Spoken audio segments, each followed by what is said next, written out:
queridos participantes. Muchas gracias a la Escuela de Posgrado de Lima por tan cordial invitación. Vamos a dar el día de hoy un análisis teórico, dogmático, para poder llegar a una ejecución correcta del informe psicológico de tipo forense. Vamos a ver todas las perspectivas, vamos a analizar desde cómo se debe realizar, qué es lo que se debe tener en cuenta, qué es lo que el psicólogo debe y no debe hacer. Y muy aparte de eso, también vamos a determinar cuándo nosotros llamamos afectación, cuándo no llamamos afectación y cuándo ejecutamos este término de daño psíquico como tal. Vamos a poder observar eso dentro del transcurso de esta ponencia y vamos a darle una explicación científica. Yo en mi calidad como perito de parte, evalúo a diario muchos informes, ya sea de medicina legal, ya sea del instituto, bueno, de medicina legal, del Centro de Emergencia Mujer, incluso algunos de la policía.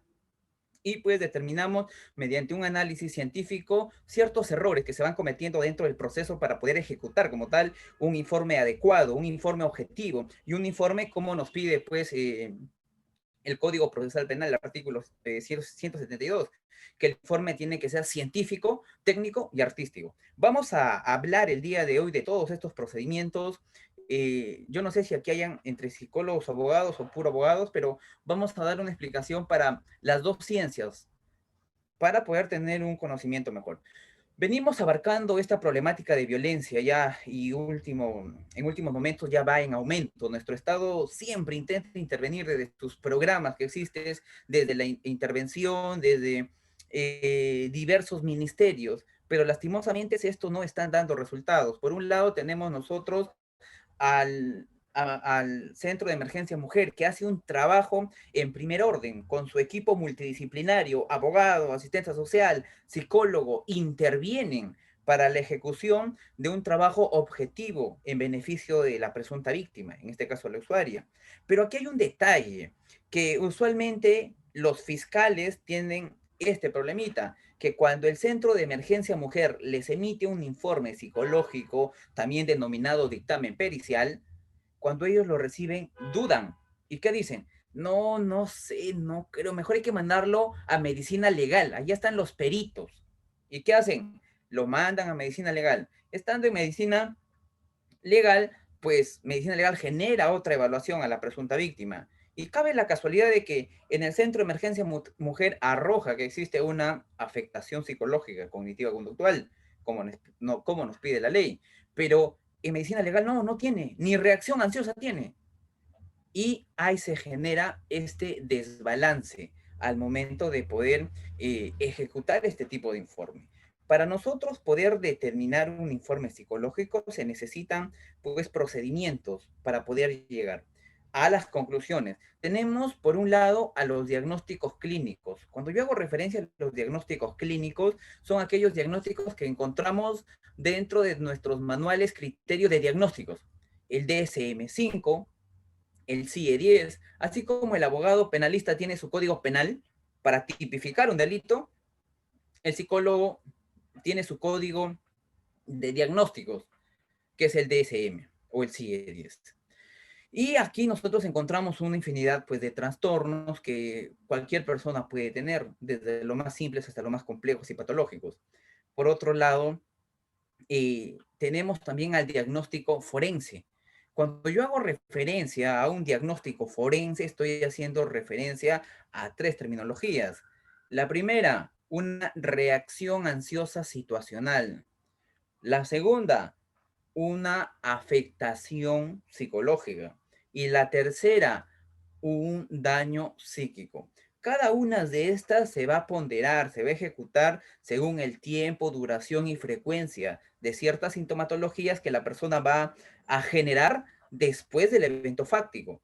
¿Qué es el evento fáctico? El evento traumático, el evento activante de todas las sintomatologías que la persona puede tener. Y estas sintomatologías vienen a nivel cognitivo. Por ejemplo, una distorsión cognitiva, vienen a nivel emocional, un desorden en la parte emocional y también esto se va a ver reflejado en la parte comportamental o también denominada parte conductual. Entonces, yo quiero empezar esto definiendo qué es un daño psíquico. Vamos a empezar por daño psíquico, vamos a pasar a una afectación y terminamos en una reacción ansiosa situacional para poder ver, observar, y tú desde tu perspectiva como abogado, ya sea que trabajes en el Estado, para que veas si tus psicólogos del centro donde trabajas están haciendo un buen trabajo, o si eres abogado de parte, abogado independiente, para que puedas, en este caso, no cuestionar, pero sí poder entender el informe psicológico y decir y generar una pregunta abierta en audiencia, en el cual, si bien es cierto, el abogado no puede cuestionar a un psicólogo, porque perito cuestiona perito, pero sí puedes generarles preguntas abiertas. Y con estas preguntas el profesional posiblemente en algunas de ellas pueda confundirse o no tenga cierto sustento teórico, dogmático, para que pueda sustentar todo lo que ha descrito dentro de su informe psicológico. Entonces, voy a proyectar aquí unos materiales que he preparado. Cuando yo hago referencia, cuando yo hago referencia a una reacción ansiosa, a una afectación, un daño psíquico, que son términos netamente jurídicos, muchas veces estos términos no lo encontramos en mi manual criterio de diagnóstico. Si eres psicólogo, psicóloga, y te tomas el tiempo de agarrar tu DSM, tu CIE-10, y empiezas a buscar cada uno de ellos hoja por hoja y tratas de buscar un diagnóstico como daño psíquico, afectación o reacción, no existe. No hay. ¿Por qué? Porque estos son términos jurídicos. ¿Por qué? Porque estos son términos del derecho.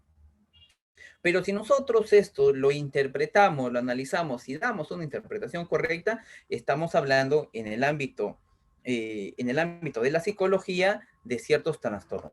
En este caso, por favor, compartan el material. Sí, no se preocupe, doctor David, yo el material voy a dejarlo con la escuela de posgrado para que ellos ya puedan transmitirles a cada uno de ustedes.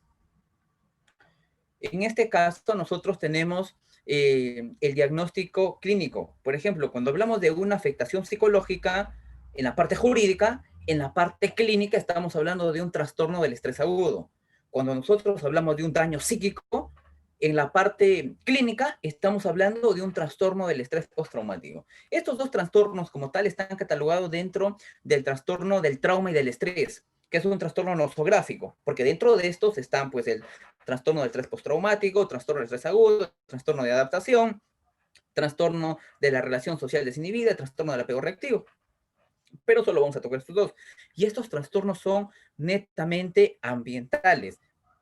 No existe o no hay una predisposición genética endógena como otros trastornos, sino estos trastornos son netamente por un factor ambiental. A causa de un evento traumático se empiezan a activar estos síntomas. Entonces, yo les hice referencia que vamos a empezar con el término daño psíquico. Vamos a conocer los criterios, la sintomatología, las características. Y una vez que nosotros conozcamos esto, sepamos esto, vamos a ver si eres psicólogo, cómo enmarcamos en nuestro informe. Y si eres abogado y ves un informe y no están las características que esté dicho, puedes cuestionar o contratar a tu perito de parte porque se le va a hacer mucho más fácil tumbar ese informe. ¿En dónde? En audiencia. Cuando yo hablo de daño psíquico como tal, bueno, este concepto les voy a dejar a ustedes, como les dije, los materiales lo van a tener. Estamos hablando netamente de una consecuencia traumática por un acontecimiento negativo, malo, vivenciado, que la persona ha tenido que sufrir. Entonces, estos van a causar, pues, algunas alteraciones o algunos desórdenes y también algunas características psicopatológicas en la persona. Y esto puede durar un tiempo o también puede no ser irreversible. ¿Qué quiere decir? Que siempre va a tener la persona. Ahora, cuando nosotros hacemos referencia a un daño psíquico, recordemos, artículo 122, creo, 121, que te habla de lesiones graves. 121b, creo que es. Te hace referencia a lesiones físicas y lesiones psíquicas. En este caso, un daño psíquico, te dice.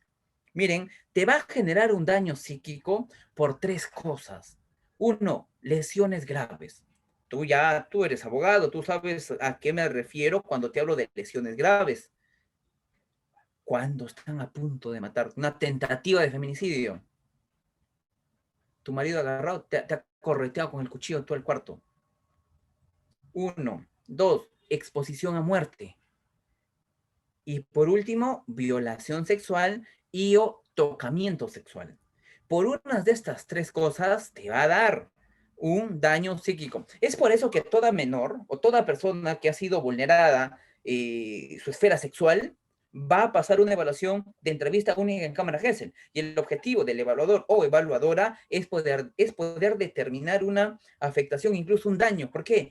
Porque esto viene, un daño psíquico viene a consecuencia de una experiencia traumática de tipo sexual. Estos lo vamos a partir. Les voy a dictar ahora 8 criterios. Estos criterios vamos a ir analizándolos, vamos a ir mencionándolos poco a poco para poder analizarlos. Primero, exposición. Doctor, ¿le puede dar a todos daño psíquico? No. ¿A quiénes le va a dar?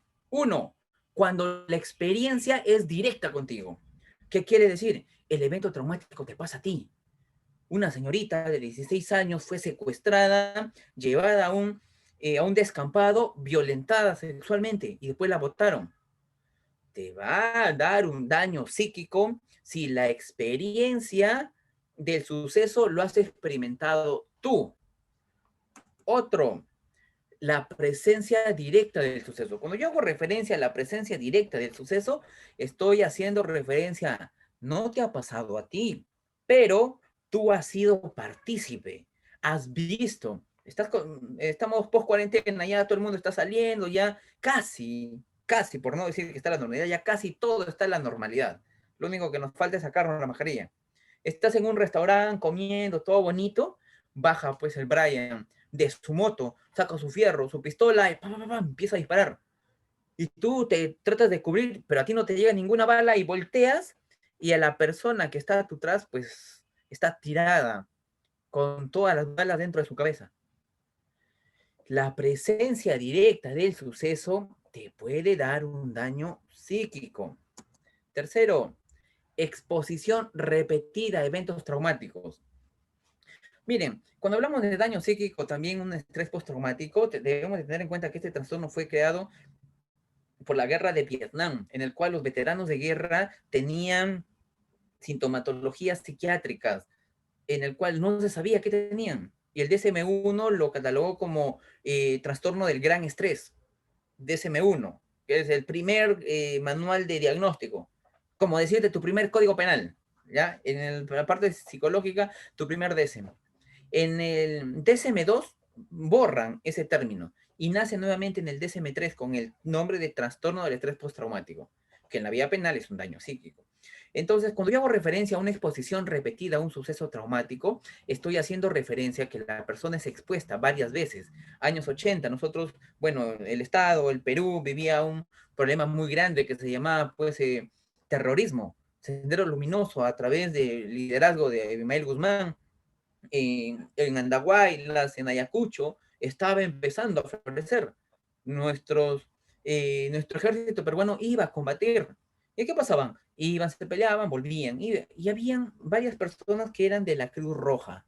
Y ellos de la Cruz Roja no iban a combatir. Ellos iban a sacar a sus compañeros. Mira, la exposición de salir, entrar, y tus compañeros salían completos, no, salían sin pies, sin una mano, sin un ojo, sin piernas. Esa repetición te puede generar un daño psíquico. Aquí ya voy a hacerte una precisión. No te va a dar daño psíquico si tú ves por la película, por un video, por una foto, por una revista, alguna violación, asesinato, secuestro. Por eso no. Yo te puedo enseñar ahorita un video en el cual están violando a una señorita y después no me vas a decir, ah, ya me dio daño psíquico porque el doctor me enseñó un video. No, a causa de eso no te da un daño psíquico. No se atribuyen estas características cuando el evento es a causa de un material audiovisual. Ya sabes, periódicos, cámaras, videos, todo eso. Ahora, vayamos a los síntomas. Ya hemos hablado a quién le puede pasar o a quién puede tener un daño psíquico. Vamos a los síntomas. Presencia de síntomas. Cuando yo hago referencia a los síntomas, debemos de tener en cuenta lo siguiente. Uno, recuerdos angustiosos recurrentes. Cuando yo hago referencia a recuerdos angustiosos recurrentes, estoy queriendo decir en términos generales que la persona recuerda cada rato ese evento traumático. Es por eso que en evaluación el psicólogo, psicóloga tiene que preguntarle a la presunta víctima, a su usuaria, eh, doctora, o perdón, señorita, señora, dime, ese evento al día, ¿cuántas veces lo recuerdas? Doctorita, yo me levanto y quiero hacer mi vida normal, estoy tratando de cambiarme, me meto a bañar y de pronto estoy bañándome, ¡bum! Se me viene a la cabeza esos recuerdos. Después trato de mojarme bien mojado, me cambio todo, me voy a desayunar y ¡bum! Otra vez vienen esos recuerdos. Quiero irme a trabajar, doctorita, ya no puedo ni salir, lo recuerdo tanto que me da hasta miedo salir. Recuerdos angustiosos recurrentes. Otro, sueños angustiosos recurrentes. Cuando yo hago referencia a sueños angustiosos recurrentes, en términos coloquiales, estoy hablando de las famosas pesadillas. No le vas a preguntar a la señora cuando tú evalúes, si en caso hay un psicólogo, cuando tú evalúes, no le vas a preguntar, señora, ¿tienes sueños angustiosos recurrentes? No le vas a decir. Le vas a mencionar, dígame, ¿usted puede dormir o tiene algún tipo de pesadilla cuando duerme? Doctorita, yo no puedo dormir. Cada vez que intento dormir, estoy cerrando mis ojitos, cabeceando y ¡fum! Se me aparece la cara de este sinvergüenza y me da miedo hasta dormir. Sueños angustiosos recurrentes. Tercero, malestar psicológico intenso. Cuando estoy hablando de un malestar psicológico intenso, estoy haciendo referencia netamente a a una ansiedad o o a un estrés pues terrible en el cual la persona va a generar a causa del evento fáctico o evento traumático. ¿Por qué? Porque yo tengo que hacer el análisis después del evento fáctico, no antes.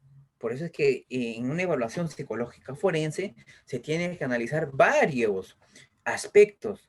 Si la ansiedad ya lo ha tenido desde antes del evento, o el estrés lo ha tenido desde antes del evento, ya no tipifica para aquí. Otro, reacciones fisiológicas intensas.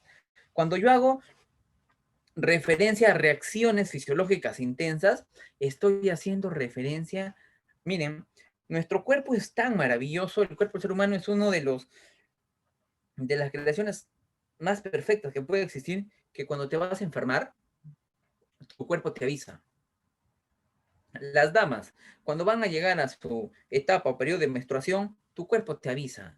Ya te sientes malestar, ya te duele la parte del ovario, ya hasta te da fiebre, te puede hasta depresión premenstrual, ya estás con calor, ya estás o irritable o vulnerable. O sea, tu cuerpo te avisa.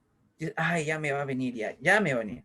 Cuando te vas a enfermar de la gripe, ya te está zumbando la cabeza. ¿Y qué dices? Ay, creo que me voy a enfermar, estoy un poquito caliente, el cuerpo me duele como si hubiera hecho ejercicio, no sé, creo que me voy a enfermar de la gripe. Miren, tu cuerpo se activa y te avisa. Es igual cuando pasas un evento traumático. Existen reacciones fisiológicas, pero en este caso intensas. Nunca te ha dolido la cabeza. Después del evento, ¡pum! Te empieza a zumbar la cabeza, te empieza a doler a causa del evento traumático. Siguiente, evitación. Cuando yo hablo de evitación, estoy haciendo referencia, permítame, estoy haciendo referencia de que la persona evita. ¿Qué evita? Primero, recuerdos, pensamientos y emociones que se hagan o que le traigan recuerdos del evento que pasó. ¿Qué más evita? Personas, lugares, conversaciones, actividades, músicas, frases. Una señorita que en la actualidad tiene 24 años, a los 22 años fue violentada sexualmente. Era de recursos, su papá le pusieron a terapia, 22 años, 23, ya a los 24 años estaba ya como que un poquito mejor. Pero mmm, cuando a ella vulneraron su esfera sexual, su violador le decía, bebé, bebé, O sea, utilizaba para todo el término bebé. 24 años ella decide hacer su vida, rehacer su vida, tapar la experiencia traumática que vivió, las terapias le ayudaron, no estaba 100% curada, pero había avanzado, conoce con un chico, empieza a frecuentar al chico, están una semana, un mes y un día, y más o menos a los 2 meses se trataban de amor, amor, amor, amor, mi cielo, princesa, pero a los 2 meses al tipo le dice, bebé, vamos a salir. Este término bebé hizo de que ella recordara todo el evento traumático que había vivido y se quedó fría. Y el tipo, pero bebé, ¿te pasa algo? Y ella empezó a tener más miedo. Pero bebé, dime, ¿qué te pasó? Y más miedo sentía y lo botaba. ¿Qué quiere decir? Toda persona que pasa por un evento traumático tiende ¿a qué? A evitar. ¿Qué evita? Estímulos. ¿Qué evita? Personas. ¿Qué evita? Conversaciones. ¿Qué evita? Hasta la música evita. ¿Por qué? Porque le va a traer recuerdos del evento que pasó. Yo en mi calidad de perito de parte, he visto muchos informes en el cual el psicólogo, psicóloga o el profesional que está pues evaluando quién es el responsable de la evaluación, pone, bueno, un día me contrataron para hacer una pericia de parte de una psiquiatra que determinó trastorno del estrés postraumático en proceso. Cuando tú me hablas que está en proceso, quiere decir que la sintomatología está en una intensidad y se va a intensificar más. Está en proceso, propio término lo dice. Pero dentro de su relato, la menor había vuelto, ella supuestamente fue vulnerada sexualmente en la municipalidad de su localidad por un profesor de música. Fue violentada todo, pero después de la denuncia todo, ella seguía asistiendo ahí. Es más, se había matriculado en otros cursos, que no se había podido matricular al inicio. Entonces, no cabe. Toda persona que pasa por un evento traumático tiende a evitar. Ya hemos visto exposición, ya hemos visto sintomatología, ya hemos visto evitación. Vamos a ver ahora la cuarta, alteraciones negativas cognitivas. Cuando yo hago referencia a alteraciones negativas cognitivas, estoy haciendo referencia a esto. Primero, incapacidad de poder recordar el evento traumático. Toda persona que pasa por un evento traumático, ¿recuerda? No, no recuerdo. Usualmente, no siempre, pero la persona, por sus propios mecanismos de defensa, tiende a suprimir aquellos recuerdos que te causan dolor. A eso lo llamamos desde el punto psicoanalítico la supresión. Tu cuerpo lo suprime de tal manera que no te acuerdas. Una señorita en la cual estábamos evaluando cuando trabajaba en el Estado, me decía, doctor, él me tiró en la cama, se subió encima mío, yo estaba con falda, metió su pierna sobre mi pierna, me abrió las piernas, yo trataba de defenderme, él me metía lapos, pero yo seguía, y de pronto ya no recuerdo nada. Y solo recuerdo que desperté y no tenía mi ropa interior, estaba sangrando. Pero no recordaste al momento que te penetró, al momento del suceso, no. Ahí está. Toda persona que pasa por un evento traumático recuerda, no siempre. Es por eso que a veces nuestros fiscales, al momento de que la menor o el menor o la persona que ha sufrido una violación sexual o un evento traumático, y si no recuerda, tienen a decir, pues no, seguro, si no recuerda, no pasó. Pero el no recordar es una característica más de alteraciones negativas cognitivas. Otro, creencias irracionales. Cuando yo hago referencia a creencias irracionales, estoy haciendo referencia netamente a la distorsión cognitiva que tiene la persona. Es por eso que el Código Penal me hace referencia cuando hablo de afectación psicológica cognitiva, conductual. Cuando yo hablo a una afectación cognitiva, estoy hablando de una distorsión del pensamiento, de una creencia irracional. Aquella mujer que se deja pegar a cada rato, que va al SEM y dice, doctora, yo no quiero denunciar a mi marido, yo solo quiero que vaya a la policía, lo asuste un ratito, él va a cambiar así. o ya me voy a embarazar, él va a cambiar. No, él me pega porque me está amando. Eso se denomina desde el punto psicológico creencias negativas. Entonces, como tiene creencias negativas, en este caso, por ejemplo, una distorsión sería la generalización. Todos en algún momento hemos tenido este problema de generalización. ¿Qué es la generalización? Por ejemplo, alguien te engañó, te fue infiel. Un hombre te fue infiel. No dices, ay, todos los hombres son unos. O una mujer te fue infiel. No dices, todas las mujeres son unas.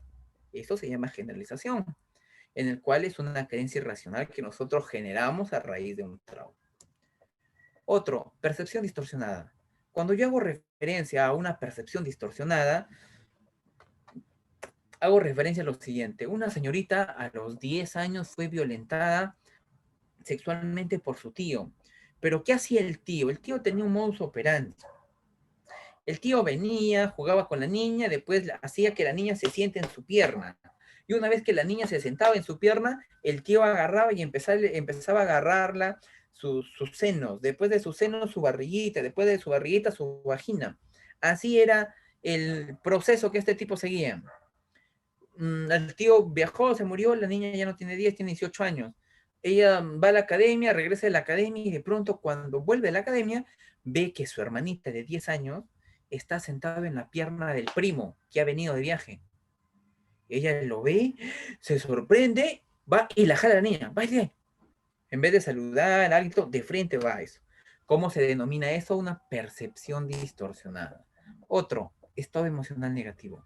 Usualmente la persona que pasa por un evento traumático tiende a tener miedo, terror, enfado, culpa, vergüenza, a causa de otro, disminución de las actividades. Cuando yo hago referencia, en este caso, a disminución de las actividades, estoy haciendo referencia a lo siguiente, de que la persona, por ejemplo, ¿cómo es tu día? Bueno, todo yo me levanto, después me levanto a las 7, me baño, desayuno, me voy a trabajar. Como ahorita es trabajo remoto, estoy un rato en casa, después salgo, compro el mercado, ya. Eso es tu rutina. Cuando alguien pasa por un evento traumático, tiende a acortar sus actividades diarias, cotidianas, tu rutina se reduce muchísimo más. ¿Por qué?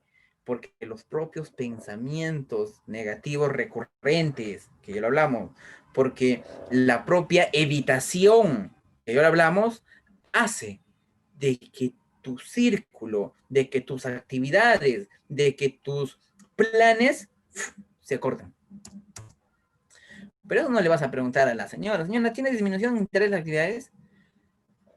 Cuénteme, ¿qué hacía usted? ¿Cómo era su vida antes de ese evento? Ay, doctorita, antes del evento yo me levantaba a 5 de la mañana, a las 6 ya estaba lista, llevando, sacando para vender mi emoliente. Vendía desde las 5:30 o desde las 6 hasta las 10 de la mañana. A las 10 volvía, me daba un baño, empezaba a cocinar para mi familia. A las 12 almorzábamos todos.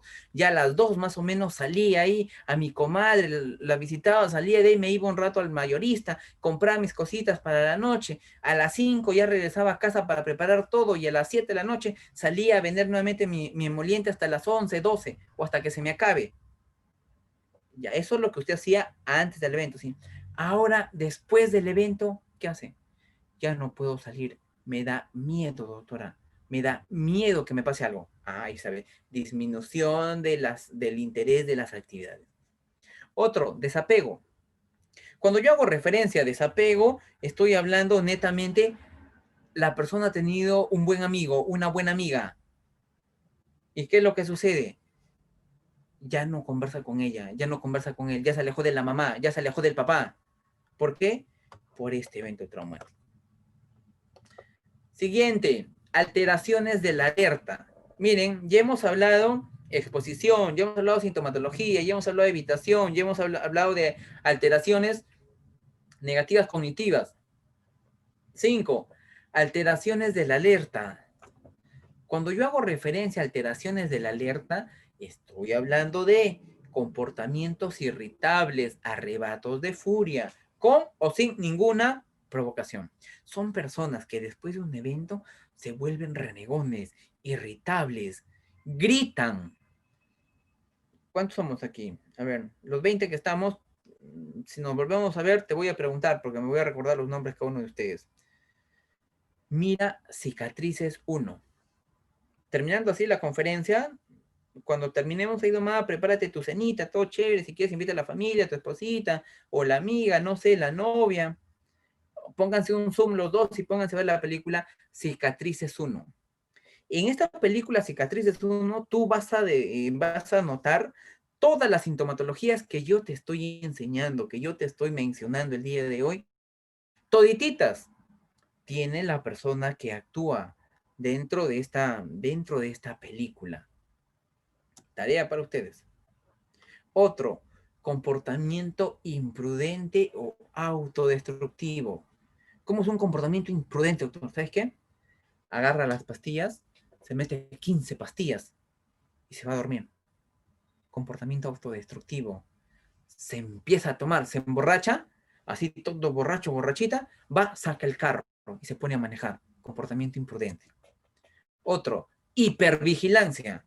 Cuando yo hago referencia a hipervigilancia, solo imagínate, una persona en un estado de alerta, que estamos hablando de vigilia, un estado de vigilancia, tiende a estar alerta a los estímulos y acontecimientos de la vida, de la situación. Y hoy por hoy más, cuando tú, antes de que ya esté normalizado como ahora, ¿cómo salíamos? ¿No salíamos como astronautas a comprar? ¿Y qué pasa si te subías al carro, estabas en el mercado y alguien hacía esto? Tú te activabas y estabas en un estado de alerta, estabas en un estado de vigilancia. ¿Quién tosió? ¿Quién fue? Y de ahí hace el ataque, se agarra la boca. No, mejor me voy por allá. Solo imagínate esto, estado de alerta. Una persona, después de un evento traumático, se encuentra hiperalerta. Solo por eso imagínate, si la alerta es esto, imagínate la hiperalerta. Están todas tus funciones cognitivas están alteradas. Atención, concentración, memoria. Por eso, hasta para poder evaluar, debemos de conocer las funciones cognitivas, que es muy distinto área cognitiva con función cognitiva, que tienen, valga la redundancia, funciones distintas. Siguiente. Respuesta de sobresalto. Cuando yo hago referencia a respuestas de sobresalto, respuestas exageradas, es lo siguiente. Están comiendo y la mamá o el hijita, pásame la sal. Pero no tú, pues no puedes. Respuestas exageradas de sobresalto. Hermanita, hijita, voy a salir, te quedas cuidando la casa. ¡Ya, lárguense, lárguense! Son respuestas exageradas, respuestas de sobresalto que ellos tienen. Siguiente, problemas de concentración. Aquí es por lógica. Si tiene un problema de hipervigilancia, por ende va a tener un problema de atención, concentración, memoria, juicio social. Por último, alteración del sueño. Hasta puede generar un trastorno del sueño. Cuando yo hablo de una alteración del sueño, estoy hablando, por ejemplo, de un insomnio, que es la capacidad de poder conciliar el sueño.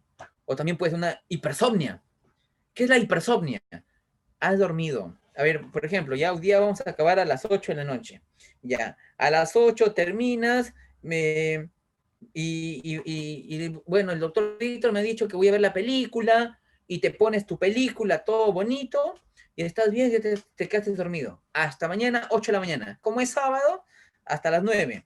Te duermes hasta las 9, todo rico, desayunas, a las 11 de la mañana te agarra un sueñazo como si no hubieses dormido al día siguiente. Y estás aguantando y bostezando y tratando de cerrar los ojos y abrir. Almuerzas a las justas. 2 de la tarde, que te agarra un sueño. Eso es la hipersomnia. Que a pesar de haber dormido toda la noche, al día siguiente, en la mañana, en la tarde, tienes un sueño terrible. Duración. Cuando yo hago referencia a duración, debemos de tener muy en claro esto. El DSM-4, por ejemplo, aquí, miren, yo tengo aquí mi DSM. ¿Qué es el DSM? Es el Manual Diagnóstico y Estadístico de los Trastornos Mentales. Eso es el DSM. El abogado tiene su código penal. El psicólogo tiene su manual diagnóstico y estadístico de los trastornos mentales. El DSM. Es quinta versión. Y a mí la cuarta versión, que ya está desfasada desde el 2013 y en Perú desde el 2015, La cuarta versión me hace referencia a lo siguiente, que un estrés postraumático o también un daño psíquico tiene que tener como duración 6 meses. ¿Qué quiere decir? Que la persona tiene que tener sintomatologías desde el evento traumático hasta los 6 meses, continuas, seguidas. Después de los 6 meses, ya puedes diagnosticar un daño psíquico o estrés postraumático. Según el DSM-4, el DSM-4 sale en 1994 hasta más o menos el 2012. 2013 sale esta guía, que es hasta la actualidad, que es el DSM-5. Entonces, eso me decía mi criterio de diagnóstico del DSM-4.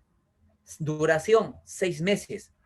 Muchos psicólogos, y lo he escuchado, porque muchos profesionales, amigos, entre abogados y psicólogos me decían esto, oye, pero tú me has dicho tal, pero me has dicho tal. Claro, pero vayámonos a lo que es la cientificidad, a lo científico, que dicen los manuales.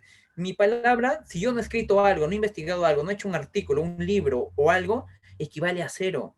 ¿Por qué? Porque tienes que escribir, tienes que investigar para que tengas un valor agregado. En este caso, por eso es que buscamos medios probatorios, pues.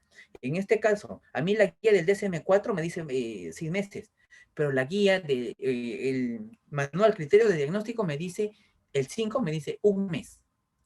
¿Qué quiere decir? Que la persona después del evento traumático, un mes de síntomas, 5 días, 10 días, 15 días, 20 días, 25 días, 30 días. A partir de los 30 días en adelante puedo diagnosticarle como un trastorno del estrés postraumático, vía clínica, o como un daño psíquico, vía penal, vía jurídica. Entonces, ¿cuánto es la duración? Un mes. Alteración. Cuando yo hago referencia a la alteración, estoy haciendo referencia a que la persona va a ser, eh, va a tener eh, declinación, no va a poder desarrollarse o va a tener un deterioro en las áreas. ¿Qué áreas? Social, laboral, personal, familiar, académico, sexual. Muchas personas después de un evento traumático tienden a volverse asexual. Suprimen tanto que, que su propio organismo se vuelve pues asexual. Otro, alteración. No vas a atribuir ninguna de las características que yo te he mencionado si la persona está bajo efectos de alcohol o algún alucinógeno o algunas sustancias psicotrópicas o psicoactivas o bajo algún medicamento. Esto es en relación a lo que es daño psíquico. Daño psíquico. Cuando yo hablo o hago referencia de una afectación, aquí yo te decía, aquí yo te decía que un daño psíquico dura desde que empieza el evento hasta el mes, tiene que seguir los síntomas. Después del mes, tú diagnosticas como un daño psíquico. Una afectación psicológica o un estrés postraumático es similar a un trastorno del estrés agudo. Estos, a ver, permítame, esto de acá y esto de acá tienen características similares. Lo único que se cambia, lo único que se modifica es el tiempo. Para diagnosticar un daño psíquico necesito pues después del mes. Para diagnosticar una afectación, eso lo hago dentro del mes. En una afectación psicológica te da después del evento traumático hasta el mes. Hay personas que después del evento tienen una sintomatología así, 5 días, 7 días, 10 días, pero a partir de los 10 días ya va bajando, baja, 15 días, 20 días, a los 25 días ya se desapareció ya no tiene, solo queda en afectación. ¿Cuál es la diferencia entre daño y afectación? Tiempo, nada más, tiempo. ¿Qué quiere decir? Que todas las características que yo te he dictado, que hemos analizado, también tipifican para una afectación como tal. Entonces, esto es un concepto pequeño de afectación y nos vamos a lo que es una reacción ansiosa situacional. Para irnos a este contenido debemos de tener en cuenta la guía de evaluación psicológica forense de medicina legal que fue descrita en el 2015 y que salió en apertura en el 2016. Miren este concepto, ¿ah?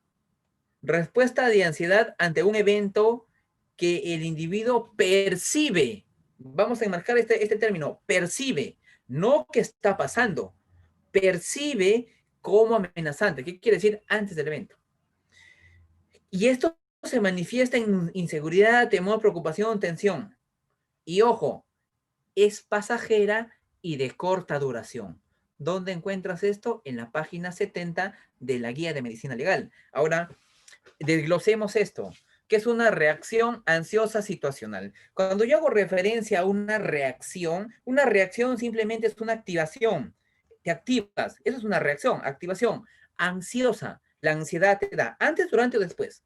Te da antes del evento. Porque ya en el evento se llama estrés. Y dentro del estrés tenemos pues el eustrés y el distrés, de estrés positivo y el estrés negativo. Situacional a través de una situación. ¿Qué quiere decir? Es una activación ansiosa ante una situación. Yo antes de exponer aquí, el día de hoy, cuando la doctora quien me invitó me envió el link y yo estaba viendo, ¿ahora qué voy a hablar? Si son abogados y me matan en preguntas, y si vienen los psicólogos expertos a destruirme con preguntas, ¿ahora qué hago? Ya empezó a sudar mi mano, me voy al baño cada rato. Después mis pensamientos empezaba a sudar. Ahora, ¿cómo me he visto? ¿Y qué tal se aburren? Empezaba a tener pues, pensamientos distorsionados. Ya mi corazón se empezaba a acelerar. A eso se llama reacción ansiosa situacional. Una reacción ansiosa situacional no es atribuible a ningún caso de violencia o violación. No puedes atribuir. ¿Por qué? Porque la reacción ansiosa situacional es como una fiebre. ¿Cómo como una fiebre? Yo te pregunto, ¿por qué te da una fiebre? Si le preguntara, por ejemplo, a la doctora Adriana Castillo, le digo, doctora, ¿por qué tengo una fiebre? La doctora me puede decir, doctora, a mí me da una fiebre porque yo soy alérgica al pescado. Y justo, de un chiquitito más consiste más fiebre. Le puedo preguntar al doctor Juan Carlos, ¿por qué le da fiebre? El doctor nos dice, doctor, yo soy, cada vez que tengo gripe o me va de la gripe, me da fiebre. Le puedo preguntar a la doctora, por ejemplo, a la doctora Antonella, ¿por qué le da fiebre? La doctora me puede decir, doctor, antes de que me venga mi menstruación, me da fiebre. Miren, la fiebre tiene diversas etiologías, inicios. Es igual una reacción ansiosa situacional. Tú no puedes tipificar, no puedes mencionar que una reacción ansiosa situacional es a causa de un evento traumático. Características de la ansiedad como tal, físicos, psicológicos, pulsación, sudoración, tensión muscular, preocupación, irritabilidad, problemas. Yo como perito de parte puedo mencionar, si encuentro en un informe, en un caso, y he encontrado muchos en mi calidad de perito de parte, informes de casos de violación en el cual determinan Instituto de Medicina Legal, que tiene una afectación, perdón, tiene una reacción ansiosa situacional por los eventos evaluados o por los hechos, materias de investigación. Y de eso muchas veces se coge el abogado o el fiscal para poder sustentar su caso. Pero si yo hago un análisis de eso, puedo decir, el señor no tiene por el evento, tiene por la propia evaluación. La propia evaluación le está generando una reacción ansiosa. Pues recuerda que la ansiedad te da antes de un evento. Y el evento que este señor ve amenazante es la evaluación. Es por eso que ha generado una reacción ansiosa. Y no necesariamente puedes tipificar, mencionar, decir, afirmar que es por los hechos en materia de investigación. Dime tú de dónde sacas eso. Entonces no podrías atribuirlo. Una reacción ansiosa situacional no encaja para un trastorno de ansiedad. Dentro de los trastornos de ansiedad tenemos pues a la ansiedad generalizada, agorafobia, pánico, trastorno de ansiedad social, fobia específica, mutismo selectivo, ansiedad por separación. ¿Algunos de ellos encajan? Ninguna. En ninguna se encaja para poder llamar alguna patología, ya que una reacción ansiosa situacional, como dice la propia guía, es pasajera y de corta duración. ¿Cuánto te dura? Yo cuando inicié aquí me dio una reacción ansiosa situacional. Cuando terminemos, se acabó mi reacción ansiosa situacional. ¿Me generó algún tipo de daño, afectación, problemas, incapacidad, alteración? Ninguna. Entonces, lo recomendable es lo siguiente. para generar, si tú eres psicólogo, psicóloga, cuando tú me pones una reacción ansiosa situacional, me estás queriendo decir que no tiene absolutamente nada. Lo ideal es poner pues una afectación o un daño. Y esto vamos a determinar según lo que nuestros profesionales nos vienen a pedir. Esta es mi página para los que les gusta, les interesa seguirme. Es Víctor Ernesto Ramos Zavala. Hasta ahí, ¿tienen alguna pregunta o consulta? Pueden, no sé, levantar la mano o quizás escribir en el chat, yo puedo leerlos.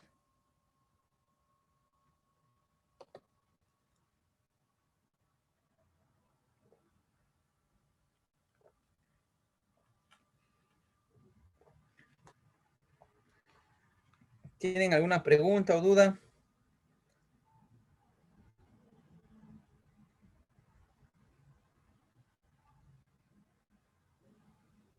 Profesor, una consulta en cuanto a lo que es estas consecuencias de los daños. ¿Se puede somatizar algún tipo de consecuencia como una enfermedad generativa, progresiva, somatizada por ese estrés postraumático? Por una ansiedad, no. Recordemos que la ansiedad de cierto modo es beneficiosa. La ansiedad nos activa para poder enfrentarnos a diversos eventos que nosotros vamos a tener en el transcurso de la vida. Igual que el estrés es malo, no. Tenemos, por ejemplo, el eustrés, que es el estrés positivo, el estrés bueno, el estrés que te activa. Pero también tenemos lo malo, el distrés, el estrés que ya te causa pues una parálisis y no sabes cómo reaccionar. En este caso, como estamos hablando solo de una reacción ansiosa, muchas veces este término reacción ansiosa llega a activarte. Y cuando tú te activas, tus mecanismos de defensa pues también llegan a activarse. Muchas personas llegan a somatizar, sí, pero aquí debemos de analizar y diferenciar cuándo la persona está somatizando. Muchas personas, pues, cuando pasan por un proceso de evaluación, no todas son víctimas, porque tenemos a la simulación y a la disimulación. Cuando yo hago referencia a la simulación, estoy haciendo referencia a que la persona se va a atribuir una enfermedad física o mental para poder engañar, manipular a su evaluador. Eso es la simulación. Pero cuando yo hago referencia a una disimulación, es lo contrario. En este caso, por ejemplo, la disimulación es cuando la persona tiene la enfermedad, pero lo esconde. No quiere que el resto se entere. Eso es la disimulación. Por ejemplo, tenemos también a la eh, parasimulación. En este caso es cuando la persona sí está afectada pero eh, se expresa demasiado. O sea, una afectación, o llamémoslo así, en un grado, ella lo hace en 10. Exagera este evento. Por ejemplo, aquí hay una pregunta de la doctora Melinda. Buenas noches. ¿Cómo sería la diferencia de evaluación en el caso de la PNP? Pide una apreciación psicológica y daño psicológico. Tengamos en cuenta que dentro del punto policial, las evaluaciones son muy distintas. ¿Ah? Mira, muy buena pregunta. Vamos a hacer esto. Si gustas, puedes hacerlo. Vamos a hacer, quiero que si tienes una hojita, divídelo en tres. Vamos a hacer tres áreas. Aquí vas a poner SEM, Centro de Emergencia Mujer. Aquí vas a poner DML, División Médico Legal. Y al final vas a poner PNP, Policía Nacional del Perú. Dentro de nuestra Policía Nacional tenemos pues a las divisiones. En este caso tenemos a la DIRINCRI, la Dirección de Investigación Criminal, y también tenemos a la DIRESCRI, Dirección Ejecutiva de Criminalística. O también podría, creo que ya es DIRCRI, otra vez ha vuelto, Dirección de Criminalística. Estas entidades se encargan de evaluar. Miren, vamos a ver la diferencia de cada entidad. Primero, el SEM. ¿Cuántas horas se evalúa? El SEM evalúa de 30 a 45 minutos, no más. ¿Por qué tan poquito o por qué mucho? Por el exceso de usuarios que ellos tienen, usualmente su evaluación no pasa de los 45 minutos, teniendo en cuenta que la presunta víctima o usuaria tiene que pasar también por el abogado, tiene que pasar por la asistente social y después tiene que pasar por el psicólogo. Entonces no pasa de ese rango. Por otro lado, tenemos a la División Médico Legal o al Instituto de Medicina Legal y Ciencias Forenses. Ellos hacen una evaluación de 4 horas. ¿Dónde está? En sus guías. En la guía de evaluación psicológica forense, tú vas a encontrar cuántas horas tienen que evaluar, son 4. En el primero, motivo de consulta. En el segundo, la historia psicobiográfica. En el tercero, aplicación de instrumentos psicológicos. En la cuarta, el análisis de todos estos. Y genera tu diagnóstico forense. En la policía, ¿cuántas horas se evalúa? El manual también de nuestra policía menciona que tiene que ser de 3 a 4 horas. Eso es en relación a las horas de evaluación. Segundo, ¿cuáles son los motivos de evaluación? Por ejemplo, en el centro de emergencia mujer, usualmente te piden dos cosas: reacción ansiosa o afectación psicológica. El SEM no hace valoración del daño psíquico por una simple razón, no es porque no sepan, ¿ah? Porque hay profesionales muy capacitados, pero no es porque no sepan, por eso no lo hacen, sino es que como ellos atienden, hacen una intervención primaria en estado de flagrancia. Yo te dije, ¿en cuánto tiempo tú diagnosticas un daño psíquico? Al mes. Pero este estado de flagrancia ha pasado pues a los 3 días, 2 días, un día. ¿Puedes diagnosticar? No, pues por cuestión de tiempo, no puedes. A lo más puedes ponerle una afectación psicológica. Entonces, el SEM va a ser dos cosas: afectación y reacción ansiosa. Nos vamos a división médico-legal. ¿Cuál es el rol de la división médico-legal? Afectación, daño psíquico, reacción ansiosa y perfiles, ya sea de personalidad o perfiles sexuales de las personas presuntamente implicadas en el hecho, teniendo en cuenta que el SEM no evalúa a los presuntos agresores, ¿ah? El SEM agarra solamente víctimas. En cambio, la división médico-legal sí tiene entre presuntos agresores y presuntos víctimas. En el caso de nuestra Policía Nacional, ¿cuál es su trabajo de ellos? Es determinar, en este caso, características de personalidad, características sexuales o personalidad, perfil psicosexual. Por otro lado, también tenemos credibilidad. Por otro lado, también tenemos, en este caso, el coeficiente intelectual. Ahora, ojo, esto que te estoy diciendo va a depender de qué es lo que nuestros magistrados nos pidan, porque a diferencia del ámbito clínico, el psicólogo forense se basa en un documento. Tú no evalúas por evaluar, tú vas a evaluar cuando te llegue un documento solicitando evaluar a la presunta víctima o evaluar a Víctor Ernesto, generar una evaluación psicológica a Víctor Ernesto Ramos Zavala por ser presunta víctima del delito tal, tal, tal, tal. Así te llegan los oficios para evaluar. Ahora, aquí hay algo de malo en estos oficios.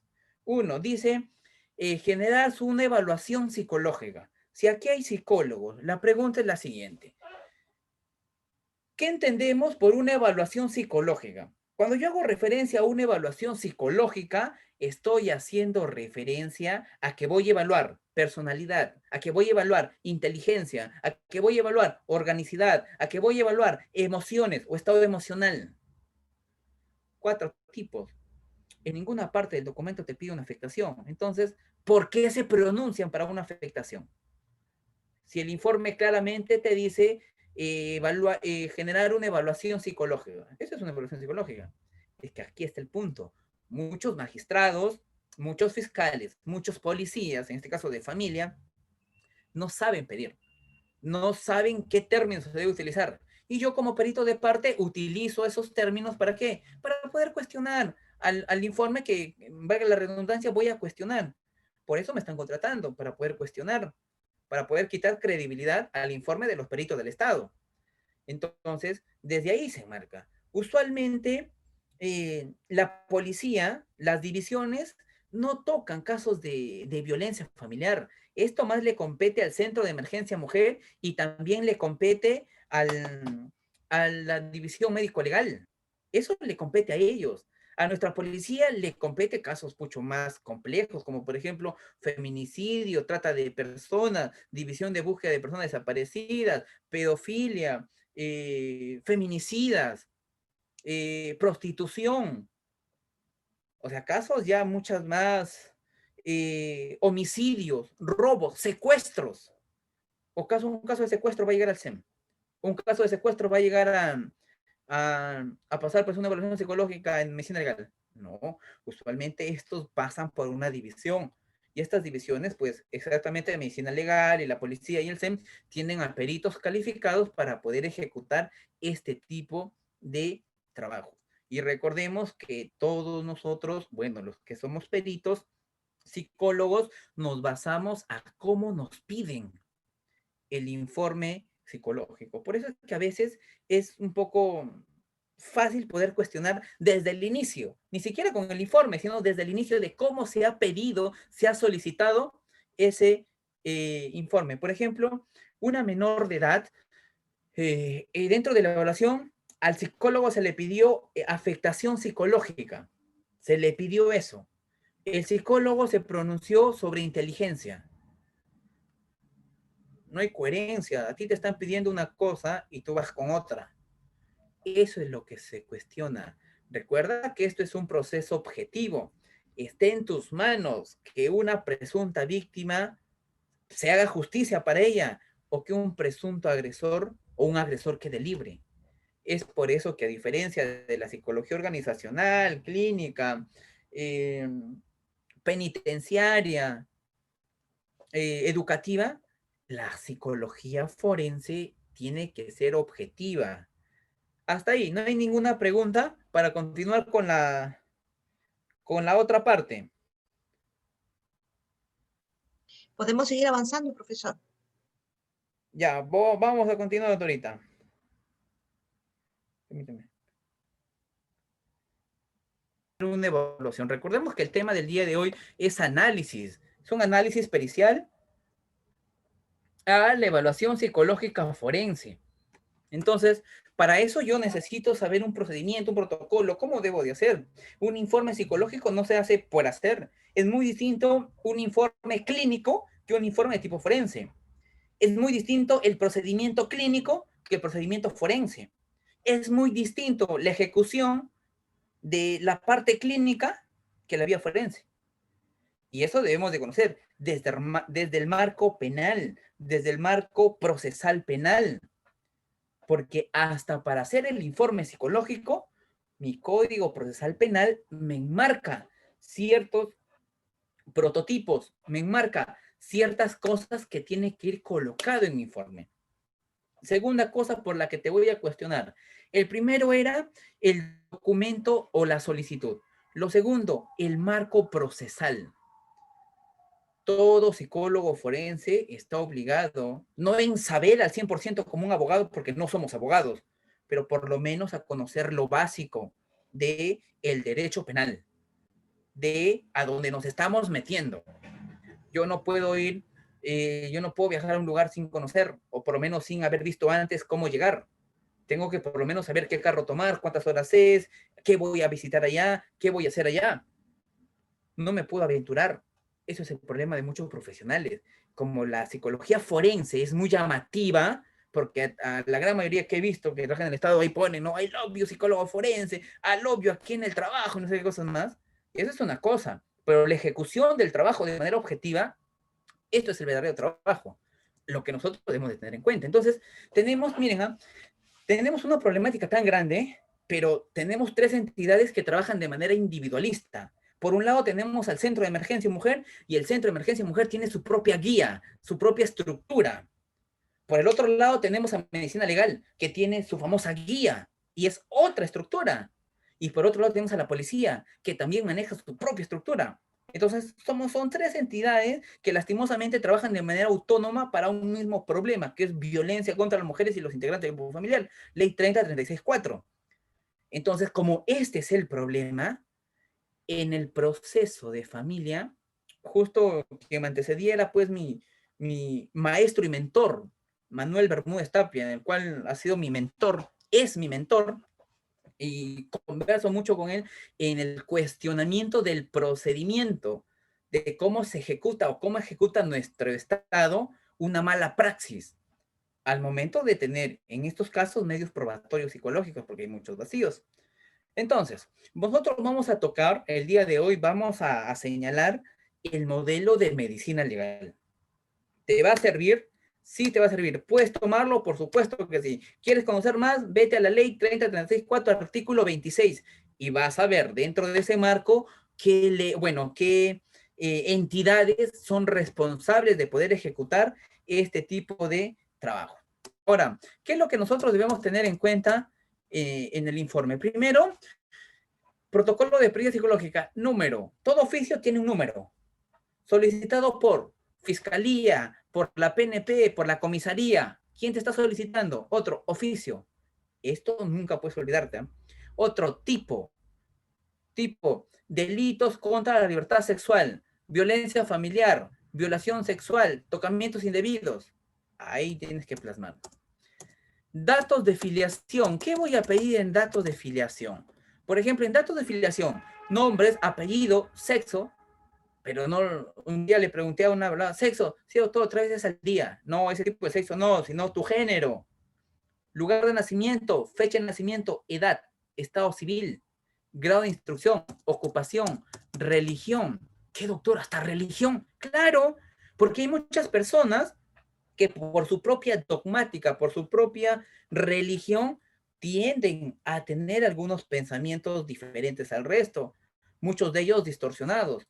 En algún momento vi a una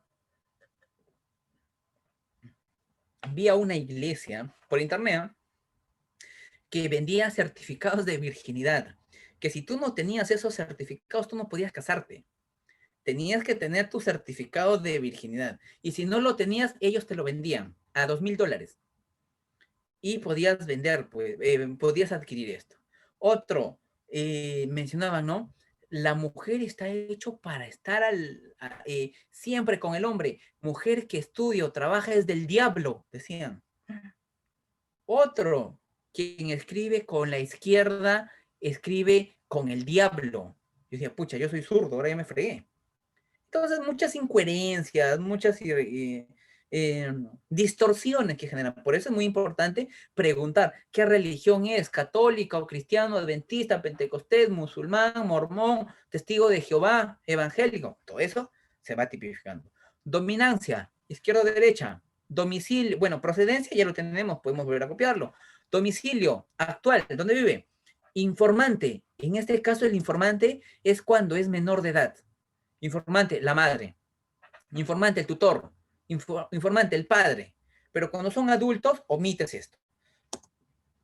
Documento Nacional de Identidad, tu DNI. Fecha y lugar de evaluación. Por último, evaluador, evaluadora. Esto es opcional, porque al final, tu firma va a estar al final. Si gustas, puedes poner evaluador, pero si no, omites, porque tu firma al final va a estar en todas las hojas y también al final.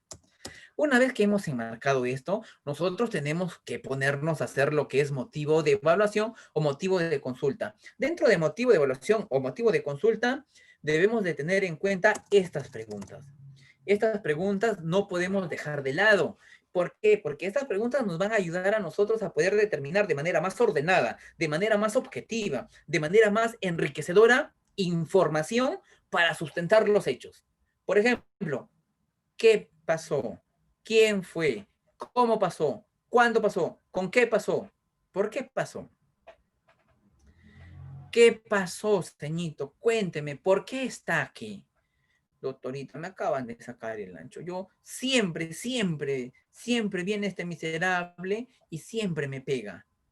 ¿Quién fue? Mi marido, doctorita. Mi esposo, mi marido. Siempre, desde que he estado con él, siempre me pega. ¿Cómo pasó? Doctorita, llegó borracho. Siempre, cada fin de semana con sus amigotes se va a tomar. Llegó borracho, no encontró comida, me vino, me agarró de los cabellos y me empezó a arrastrar. ¿Cuándo pasó? Ayer, doctorita, ayer pasó.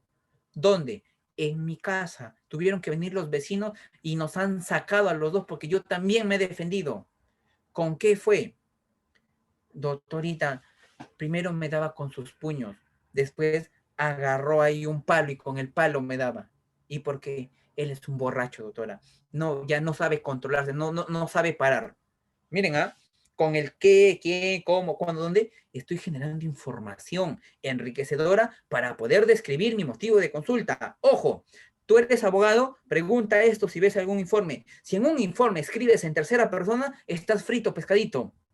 Un informe psicológico nunca se escribe en tercera persona, siempre se escribe en primera. ¿Por qué? Porque si tú escribes en tercera persona, me vas a decir que has interpretado lo que la otra persona te ha dicho. Y si lo has interpretado, quiere decir que has aumentado o has disminuido alguna información. Para omitir eso, es mejor describir en primera persona. Dentro de esta descripción, nosotros no podemos olvidar, uno, nombres completos. ¿Quién fue? Mi marido, doctorita. ¿Cómo se llama su marido? Víctor Ernesto Ramos Zavala. ¿O quién fue? Fue el monstruo, doctorita. ¿Quién fue? Fue mi marido. ¿Cómo se llama? No sé, desde ayer nomás estamos conviviendo, pero le dicen el monstruo, alias el monstruo. ¿Qué edad tiene? 32 años. Lugar de los hechos, ya hemos hablado. Tipo de violencia, doctorita, me pega, me grita, me dice que no valgo nada, que soy fea, que estoy flácida. A veces ni para la comida me da. Ya estás generando los tipos de violencia que te marca la ley. Psicológica, económica. Dime, ¿en algún momento ha abusado de ti, ha querido hacer el amor o te ha tocado sin tu consentimiento? Sí, doctorita, a veces llega borracho y yo ya por cumplir nomás ya me tiro a la cama, abro mis piernas y estoy mirando al techo hasta que termine. Y ya cuando termina ya me volteo y me duermo. Ah, eso es lo que nosotros tenemos que analizar en motivo de consulta. Una vez que yo ya terminé, ya analicé, ya describí lo que es motivo de consulta, voy a pasar a la anamnesis. Nosotros, los psicólogos, lo conocemos como anamnesis, pero ahora vamos a cambiar el término. Ese es un término, pues, clínico, antiguo. Vamos a llamarlo desde ahora historia psicobiográfica. Ya saben, ¿ah? Vamos a pasar a la historia psicobiográfica. Dentro de la historia psicobiográfica tenemos el ámbito área personal o historia personal. Dentro de esto, perinatal, tipo de parto. Después de esto, niñez.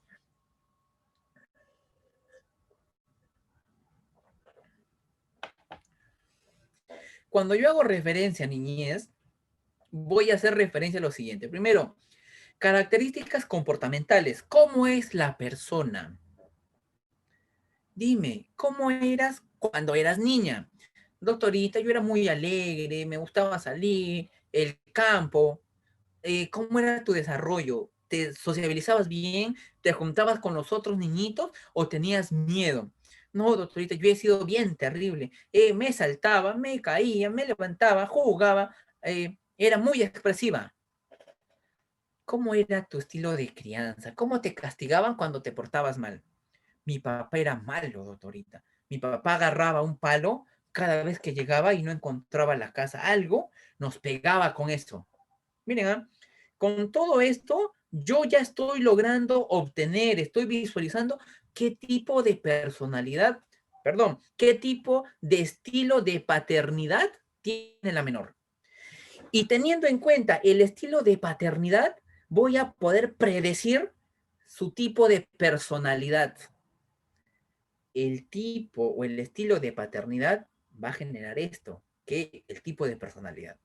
Por eso es muy importante conocer estas fases. Una vez que yo he terminado la parte de la niñez, vamos a pasar al ámbito de adolescencia. Cuando yo hago adolescencia, permítanme, cuando yo hago adolescencia o hago este análisis, voy a hacer referencia primero a los cambios que ha tenido. Recordemos, Kaplan, autor de la psicología, dice, bueno, menciona, en cada cambio de área, el ser humano sufre un pequeño trauma.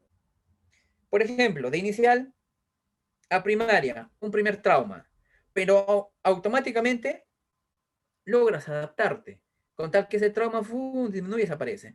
De primaria a secundaria sufres otro trauma, ¿por qué? Porque es un cambio drástico, pero si te adaptas, se desvanece.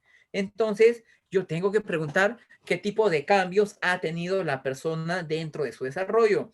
Cambios psicológicos, interacción social. ¿Cómo es interacción social? Dime, ¿cómo eras en la adolescencia? ¿Solías salir, te ibas a fiestas, jugabas? Doctora, yo era muy tímida, o yo era muy tímido, no, ni salía, ni siquiera me iba a alguna reunión, me quedaba encerrada en casa.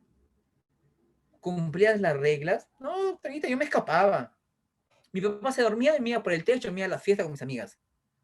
¿Tenías algunas aspiraciones? Sí, pues esas épocas yo quería ser, pues también así como usted, psicóloga, quería ser, pero ahora ya no puedo. Esa información es muy valiosa, nuevamente, vuelvo a repetir. ¿Qué me va a ayudar esta información?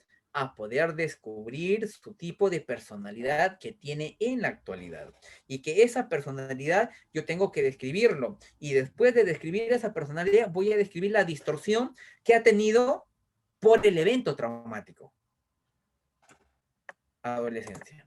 Educación. Doctor, ¿por qué es importante preguntar educación? O sea, ya yo creo que ya, pues ya con niñez y adolescencia ya te acepto, ¿no? Por personalidad, pero educación ¿para qué? Escolaridad, rendimiento. O sea, a ver, doctor, estamos hablando de un caso de violencia, ¿no? Rendimiento, a mí qué me importa, pues si ha jalado en primaria, secundaria, eso no viene al caso. Sí, sí viene. ¿Sabes por qué? Porque yo le voy a preguntar primero, ¿dónde estudiaste inicial? ¿Cómo era tu jardín? ¿Cómo te llevabas con todos? ¿Cómo se llamaba? ¿Sabes lo que estoy haciendo? Estoy analizando sus funciones cognitivas. Si su función cognitiva tiene un buen proceso, en este caso estoy evaluando memoria. Si su memoria a largo plazo está en funcionamiento. Hay personas que dicen, a ver, doctora, ni recuerdo ya, doctorita, no me recuerdo ya. Yo creo que sí iba a primario, creo que de frente me pusieron a primaria, nunca hice inicial. No, ya no recuerdo. En tu informe que vas a narrar en funciones cognitivas, memoria, presenta dificultad para poder recordar eventos antiguos, eventos pasados. Su memoria a largo plazo se encuentra alterada. Es para esto que nos sirven estas informaciones. No vas a esperar a tomar un examen mental. Examen mental, claro, vas a tomar los primeros años de tus experiencias como evaluadora o evaluador, pero ya cuando tomas práctica, ya cuando a cada rato evalúas, no necesitas pues un examen mental para saber sus funciones cognitivas. Si estas puedo saberlo mediante el proceso de evaluación, gano tiempo y no aburro a la persona.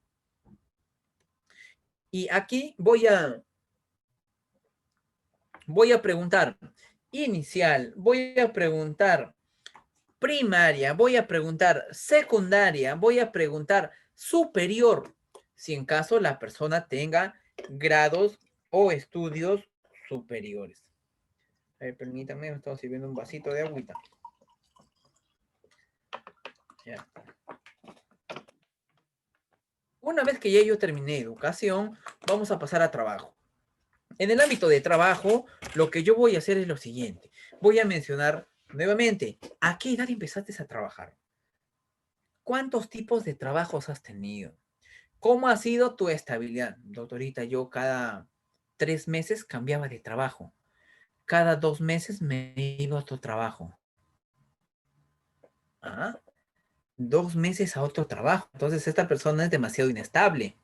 ¿A qué has empezado a trabajar? Nunca he trabajado, doctora. Toda esta información, vuelvo a repetir, me va a ayudar a mí a poder determinar ciertas características de su propia personalidad. Pero ojo, ojo, esto es un informe, o bueno, esto es una evaluación de tipo forense.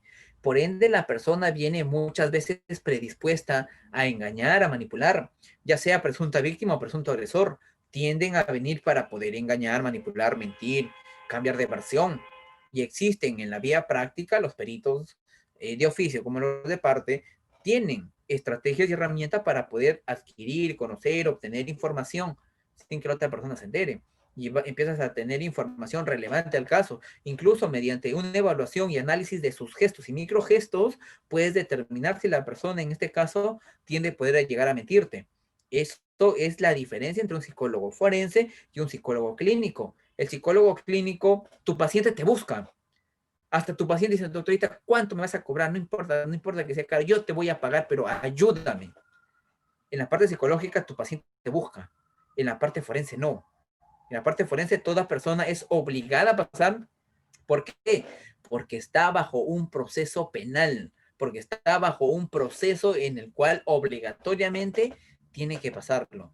Por ende, tiene muchas probabilidades de poder manipular, de poder modificar sus versiones, sus gestos. Por eso es que se hace un trabajo objetivo, e ingresa muchísimo la observación de conducta que pueda generar la persona al momento de poder evaluar. Cuando trabajaba en el Estado, usualmente lo que sí, si trabajas en el Estado, te recomiendo que hagas. Usualmente las personas, cuando vas a evaluar, sale un rato, fíjate a quién vas a evaluar. Algunas personas que va a pasar por una evaluación psicológica, ¿sabes cómo está? Está así, ve. Así está, afuera, afuera está esperando, está así, ve. Está jugando. Así está, así está. Y cuando va a pasar evaluación psicológica, ¿sabes qué hace? Sí, doctorita, y empieza a llorar. Pero qué raro, si afuera ha estado tranquila, hasta jugado, hasta ha estado riéndose, creo, chateando no sé con quién.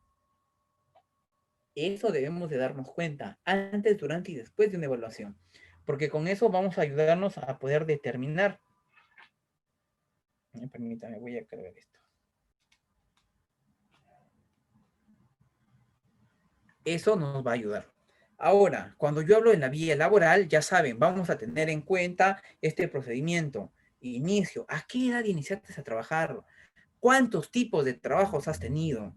¿Cuáles, cuánto tiempo has durado en cada trabajo? ¿Y cómo ha sido tu relación con las otras personas? Una vez que ya terminé esto, vamos a preguntar hábitos e intereses. ¿Qué es lo que tú haces? Doctora, no hago nada después de lo que me pasó, no hago nada. No, dime qué es lo que tú hacías, cuál era tu pasatiempo, cuál era tu hobby, qué deporte practicabas, cuáles eran tus actividades antes del evento. ¿Por qué se le pregunta de antes? Porque yo voy a mostrarle al magistrado, al fiscal, al juez, de que la señora se desarrollaba así, pero que después del evento ya no se desarrolla. Y si no se desarrolla es porque ha habido una afectación, una alteración, un desorden en su desarrollo, en su actuar. Es por eso que no puede, en este caso, desenvolverse. La doctora Hermene me dice, un psicólogo clínico que está trabajando en un centro de salud y te llega un oficio de parte de la PNP o Fiscalía para evaluar a un paciente. ¿Cómo debe ser el informe clínico forense si en caso te piden una afectación emocional? Muy bien. Le comento, hoy por hoy, nadie se salva de poder evaluar casos de violencia familiar. Es por eso que todo psicólogo tiene que estar preparado o por lo menos saber cómo realizar un informe psicológico.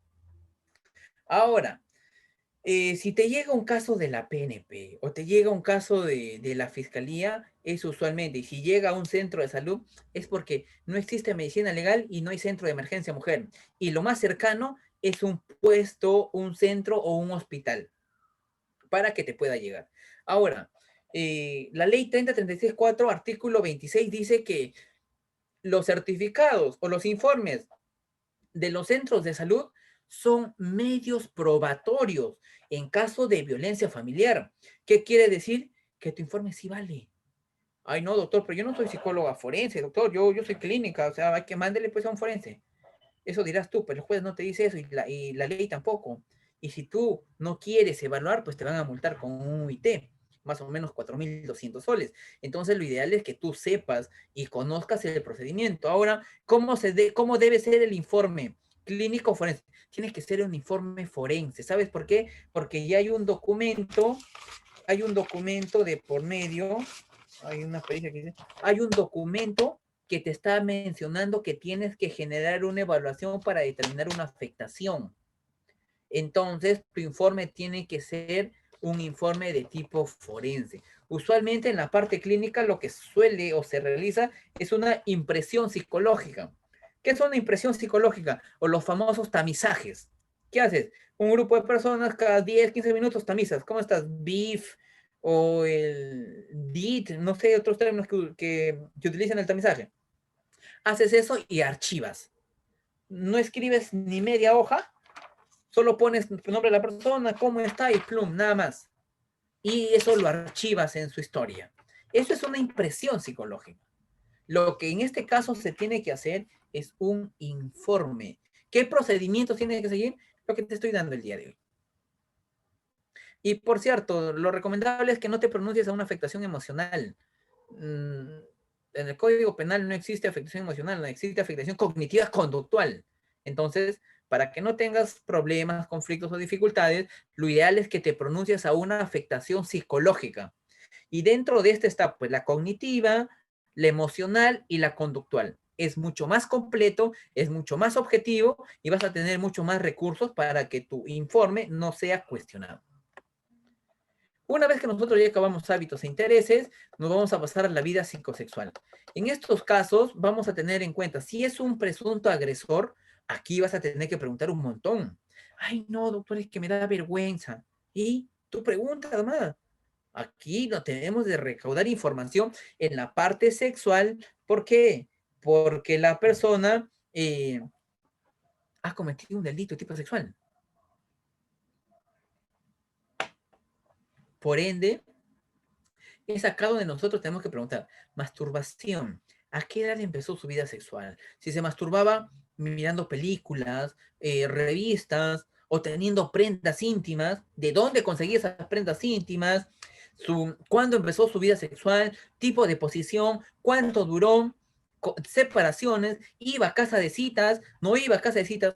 En cambio, cuando es violencia familiar, preguntamos y hondamos a más a fondo vida sexual siempre y cuando sea pues por violación sexual y sea la presunta víctima, para determinar alguna alteración en la esfera sexual. Pero si es por violencia familiar, no le vas a preguntar pues, oye, vas o has hecho esto, el otro, porque no es relevante. Tenemos que nosotros enfrascarnos, preguntar, analizar el área en el cual nos están solicitando. Ahora esto, cuando nosotros terminemos esto, nos vamos a antecedentes patológicos, como por ejemplo, enfermedad. ¿Has tenido alguna enfermedad? Sí, doctor, ayer tuve fiebre. No, una enfermedad que sea importante, relevante en tu vida. Un accidente, una operación o también antecedentes psicológicos y o psiquiátricos. ¿Has ido anteriormente al psicólogo? ¿Has ido anteriormente a psiquiatría? Doctor, nunca he ido al psiquiatra, pero sí al psicólogo antes, porque antes era muy triste, estaba depresivo, me quería matar. Ah, ok. Antecedentes psicológicos. Una vez que hemos terminado la historia personal, vamos a pasarnos a historias de denuncia. ¿Qué quiere decir? ¿Cuántas veces ya vienes denunciando, mamita? Doctor, vengo 3 veces. Se ha archivado. Esta es la cuarta vez, casi me mata. Recién me están haciendo caso. Dime, ¿él te ha denunciado? Sí, doctor, me ha denunciado él también. Entonces, con esto ya vamos obteniendo información. Una vez que culminamos, nos vamos a historia familiar. Ya hemos hablado de historia personal, ahora nos vamos a historia familiar. Cuando yo hago referencia a historia familiar, voy a mencionar, padre, ¿cómo se llama tu papá? ¿Qué edad tiene? ¿Es casado o son convivientes con tu mamá? ¿Qué ocupación tiene? ¿Cómo era tu relación? ¿Por qué es importante preguntar esto? Porque miren, si aquí le estoy preguntando tipo de relación con el papá, aquí cuando nosotros estábamos, en este caso, en niñez decía, ¿cómo es la relación entre tus padres? Y si aquí me decía, no, doctor, mi papá me pegaba, mi papá era malo. Y ya después de hablar todas estas áreas, allá, y cuando llegamos nosotros aquí, ámbito, y me dicen, no, doctor, mi papá es bueno, nunca me ha pegado, te vas dando cuenta si la persona te está mintiendo, está omitiendo algún tipo de información. Igual con la madre, nombre completo, edad, condición y ocupación. Hermanos, vamos a poner también número de hermanos, las edades de cada uno y tipo de relación que ellos tienen. Y después escribimos el problema con la pareja. ¿Cómo se llama tu pareja? Víctor Ernesto Ramos Zavala. Edad, 45 años. Ocupación, psicólogo. Condición, somos convivientes. ¿Cómo es el carácter de Víctor? Doctor, es muy explosivo, es malo, manipulador, le gusta pegar. Y te va a empezar. Dime, ¿te agredió físicamente? Sí, doctor, con un palo. Emocionalmente, cada rato me denigraba. Sexualmente, también, doctor, muchas veces me ha obligado. Hasta un día me ha obligado a abortar. Ah, ya estás, ¿ah? Problemas, te he sido infiel 2 veces. ¿Cómo lo supiste?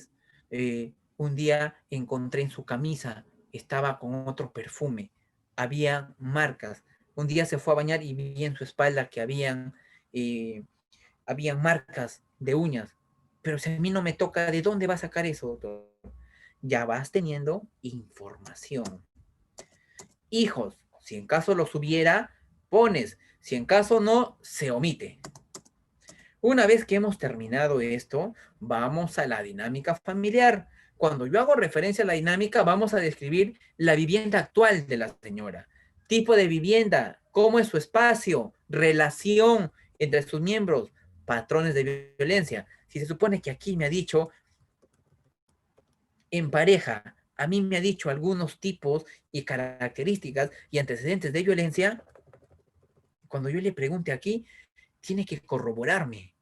Si allá me decía, doctora, me pegaba con sus puños, y si aquí me dice, doctora, no, solo era con sus pies, a patadazos me agarraba, ya no hay coherencia, está sucediendo algo. Siguiente. Actitud de la familia. Cuando yo hago referencia a actitud de la familia, es la opinión que tiene bueno, el papá, la mamá, los hermanos, los primos, los tíos o las personas importantes para la persona. En este caso son opiniones y actitudes de los demás miembros de la familia.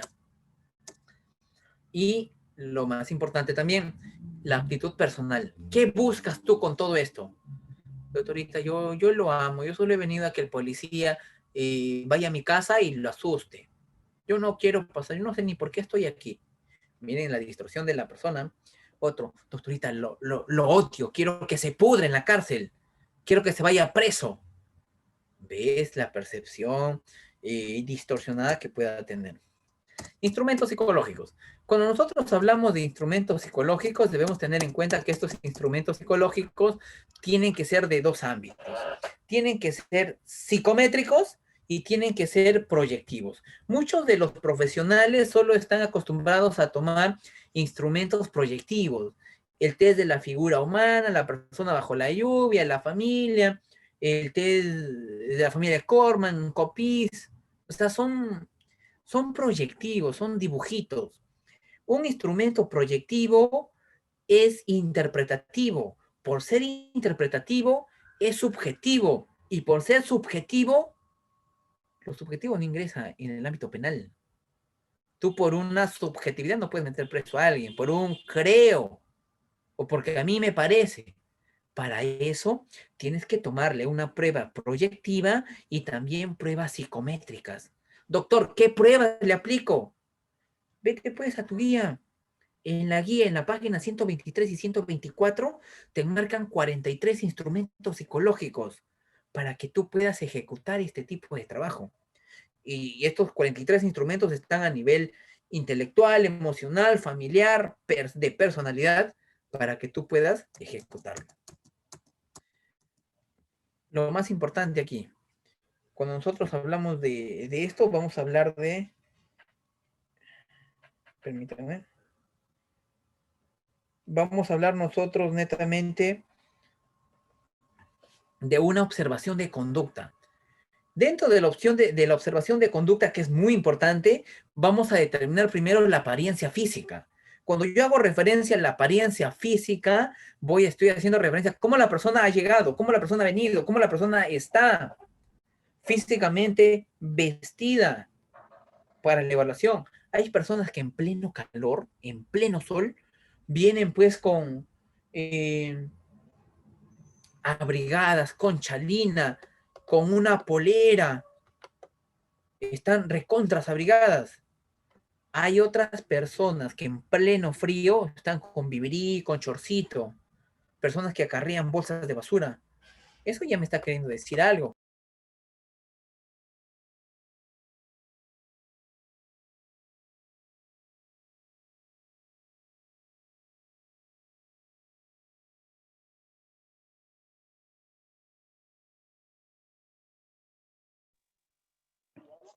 Está apagado el micrófono.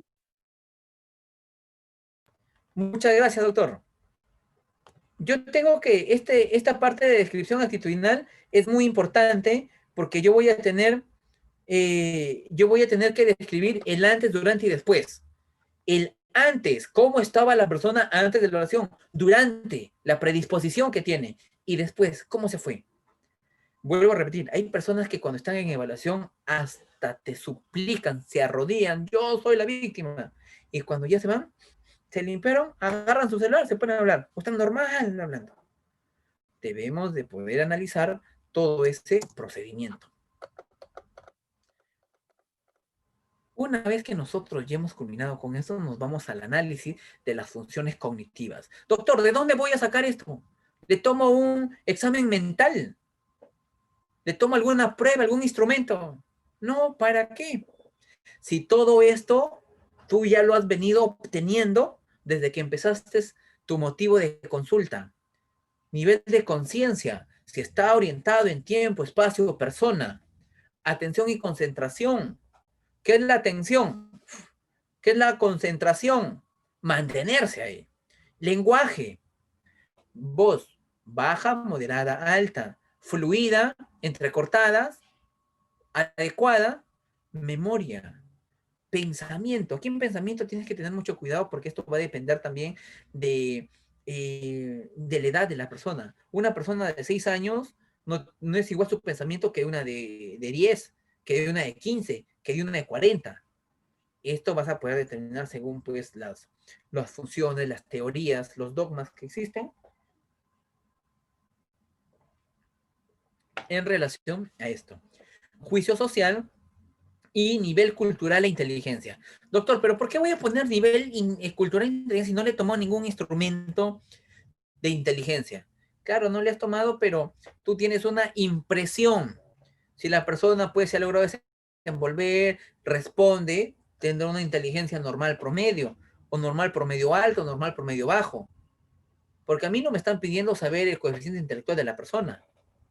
A mí me están pidiendo, quizás en el motivo o en el documento, determinar un tipo de afectación. Entonces, el nivel intelectual no me, no me favorecería. Por eso se toma o se menciona el término impresiona. Una vez que ya he terminado esto, vamos a pronunciarnos. Área de organicidad, clínicamente se encuentra adecuado, inteligencia también, personalidad. ¿Cómo es la personalidad de la persona? Por eso te digo, para poder determinar su personalidad, he tenido que hacer un buen análisis de su infancia. Recuerda, un estilo de paternidad te predispone a poder tener ciertas características de personalidad, algunos hasta trastornos, por los famosos o por sus propios esquemas mentales, que estos van a generar dentro de la infancia. Y después de esto me voy a pronunciar en relación a esto, a lo que me están pidiendo. Afectación cognitiva, conductual y emocional. Muchos profesionales solo se enmarcan en poder determinar afectación emocional. En el artículo 121 y 122 del Código Penal, que te hablan acerca de lesiones graves, que te habla de daño psíquico y lesiones leves, 122b creo que es, te habla de afectación psicológica, cognitiva, conductual. Y muchos, pero marcan emocional. Entonces, eso también es un punto a cuestionar. Lo recomendable es que tú te enmarques en estos 3 puntos de análisis para que tú puedas generar un análisis mucho más adecuado, mucho más objetivo y de que exista menos probabilidad de que te puedan cuestionar. Doctor, pero ¿cómo lo junto? Ahí está, pues miren, en afectación cognitiva, ¿qué vas a poner? Recuerdos angustiosos, sueños angustiosos, evitación, pensamiento, evitación, incapacidad, creencias. ¿Recuerdas lo que habíamos visto en la sintomatología? Ahí está, pues. En emocional, doctor, ¿qué voy a poner? Malestar psicológico, estado emocional negativo, sentimiento de desapego, incapacidad. Doctor, y en conductual, reacciones fisiológicas, disminución, comportamiento irritable, comportamiento imprudente, respuesta de sobresalto. Ya lo tienes acá. Ya lo hice para ti, ¿ve? Solo para que analices y copias lo que tu evaluado tiene. Y con eso terminas con tus conclusiones, tus recomendaciones y queda listo tu informe psicológico. Antes de culminar, quiero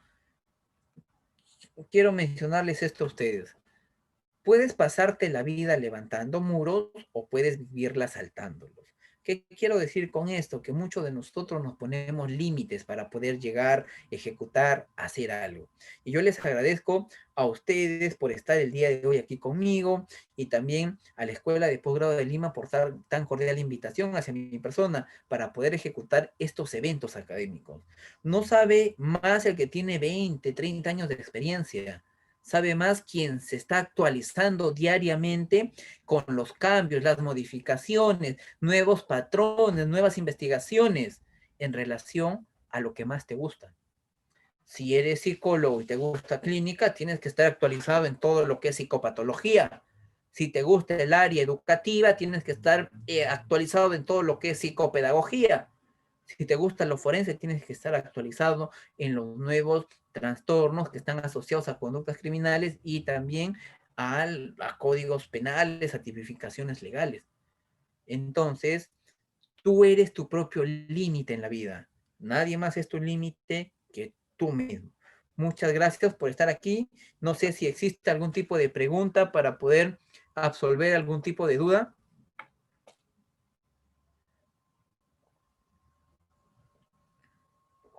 Si gustan, pueden escribirme también en mi página para algún material o algo que yo pueda proporcionarles, pues muy gustoso de poder compartir con cada uno de ustedes.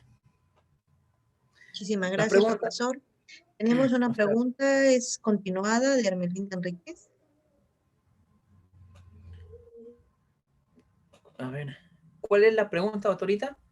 Sí, sobre lo que es el centro de salud y la policía y la fiscalía. Ah, claro, lo que mencionó, un psicólogo clínico que está trabajando en un centro de salud y le llega un oficio de parte de la PNP, Fiscalía, para evaluar al paciente. ¿Cómo debe ser el informe? ¿Clínico o forense? En este caso tiene que ser forense, ¿por qué? Porque está buscando el fiscal un medio probatorio para demostrar que tiene una afectación la persona. Entonces tú tienes que hacerlo bajo los parámetros que te pide la guía, bajo los parámetros que te pide el código procesal y todo, con toda ciencia para poder de manera objetiva poder sustentar tu diagnóstico al final. En este caso, si es en caso te piden una afectación emocional, como hacía referencia, te recomiendo de que no te enmarques en una afectación emocional, enmárcate en una afectación psicológica. Dentro de la afectación psicológica vamos a encontrar afectación cognitiva, afectación emocional y afectación conductual. Y haces una descripción de los tres que es mucho más completo, más sustentable y van a tener los peritos de parte menos probabilidad de poder cuestionarte. ¿Alguna otra pregunta, queridos participantes?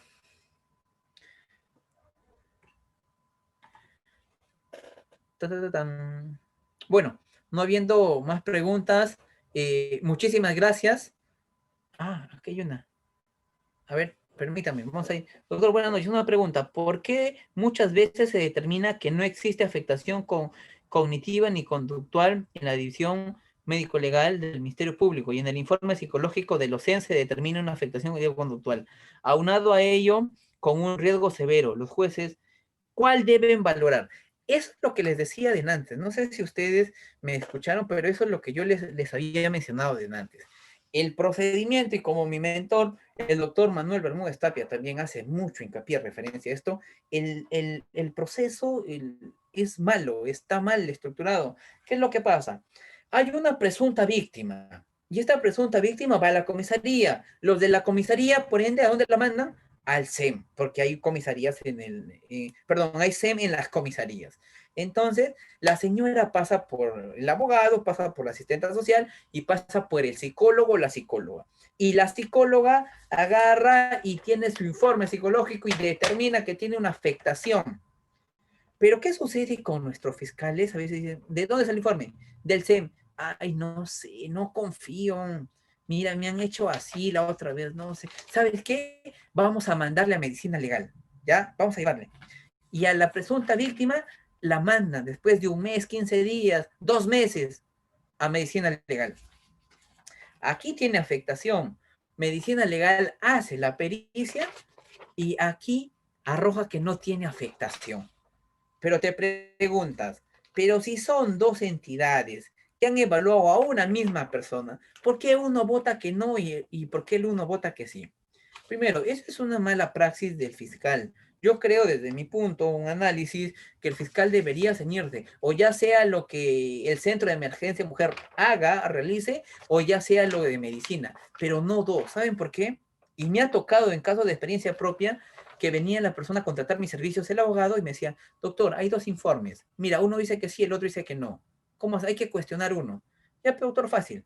Yo me agarro del que cual me convenga y cuestionamos aquí. Somos dos peritos cuestionando a uno. Vamos a sacar el ancho. Entonces, eso es el procedimiento negativo que usualmente se hace. Pero, ¿por qué arroja de que aquí hay afectación y aquí no? Simple. Recuerdan que les dije que una afectación psicológica tiene la duración desde el evento fáctico hasta el mes, porque después de ahí ya no existe, porque si sigue los sintomatologías se convierte en daño. El SEM actúa, pues, tiene un trabajo primario, actúa en el estado de fragancia. Entonces son los primeros en poder evaluar, en poder analizar. Entonces ellos determinan que existe una afectación. La señora va a medicina legal al día siguiente, no. A la semana, no. Va después de 15 días, va después de un mes, 2 meses. Si la afectación psicológica te dura desde el evento traumático hasta el mes y la señora pasa una evaluación después de un mes, ¿qué va a encontrar? No va a encontrar una afectación, posiblemente un daño o simplemente la afectación ya se fue, porque la afectación te dura en ese lapso, ¿no más? Es por eso que medicina legal no encuentra la afectación y solo determinan que no tiene afectación. Y ahí llega el problema, ya sea para los magistrados, para los fiscales o para el abogado del Centro de Emergencia Mujer. ¿Alguna otra pregunta?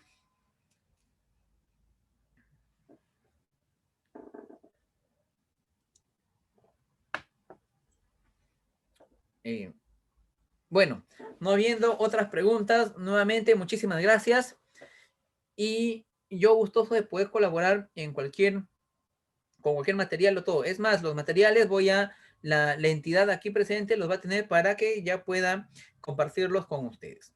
Ya eso ya depende de la entidad. Muchísimas gracias, profesor Víctor Ramos Zavala, por su presencia el día de hoy. Ha sido toda una sesión académica de bastante apoyo para los que quieren especializarse en el derecho procesal de familia, en parte de abogados, psicólogos y otros profesionales vinculados a este ámbito. Muchísimas gracias a usted y quedamos atentos para una próxima oportunidad.